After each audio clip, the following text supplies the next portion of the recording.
আজকে আমরা দুজন প্রথমবার যাচ্ছি কুমোরটুলি থেকে লক্ষ্মী ঠাকুর আনতে। আর যেহেতু এটা প্রথমবার তাই এখানে এত সুন্দর সুন্দর ঠাকুর দেখে আমরা বুঝতে পারছিলাম না কোনটা ছেড়ে কোনটা নেবো। আর এই দাদুর হাতে তৈরি করা লক্ষ্মী ঠাকুরটা গুনগুনের তো খুবই পছন্দ হয়ে গেছিল, কিন্তু ওর যেহেতু শাড়ি পরা লক্ষ্মী ঠাকুর নেওয়ার ইচ্ছে ছিল তাই আরেকটু খোঁজার পর আমরা একটা মিষ্টি লক্ষ্মী ঠাকুর খুঁজে পেলাম, যেটা দেখা মাত্রই ও ভেবে নাই যে এটাই নেবে। তো আর কি, ম্যাডামের পছন্দ মানে ফটাফট নিয়ে বেরিয়ে পড়লাম। আর সাথে ঠাকুরের আসনটা সুন্দর করে সাজাবো বলে এত সুন্দর একটা চালাও কিনে নিয়েছিলাম। আর বাড়িতে এসে ডেকোরেশনের কাজ শুরু করে দিলাম। আর এখানে আমাকে অ্যাক্টিং করতে বললো যে ডেকোরেশন করছি সেটা দেখানোর জন্য।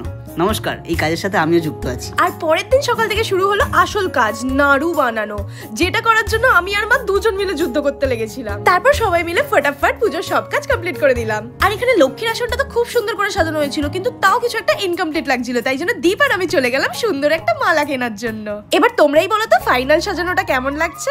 লক্ষ্মী পুজো যেহেতু ঘরে ঘরে হয় তাই আমাদের বাড়ির পুজো শেষ হতে না হতেই সঙ্গে সঙ্গে আমি চলে যাই গুনগুনদের বাড়ির পুজোতে। আসল কথা হচ্ছে বাড়িতে নাড়ু খেয়ে এসে এখানে আবার ওয়েট করছি কখন পুজো শেষ হবে, তারপর আমি নাড়ু খাবো। আর তোমাদের কোন নাড়ু সব থেকে বেশি পছন্দ, চিনির নাকি গুড়ের? কমেন্টে জানিও। পুজোর এত কাজের মধ্যে রেডি হওয়ার টাইম পাইনি বলে পুজোর পর আমি এত সেজে গুজে এসেছি। বলো তো আমাকে কেমন লাগছে? আরে তোমাদের বলতে হবে না, আমি বলে দিচ্ছি। ওকে, এই লুকে দেখে তো আমি জাস্ট ফিদা।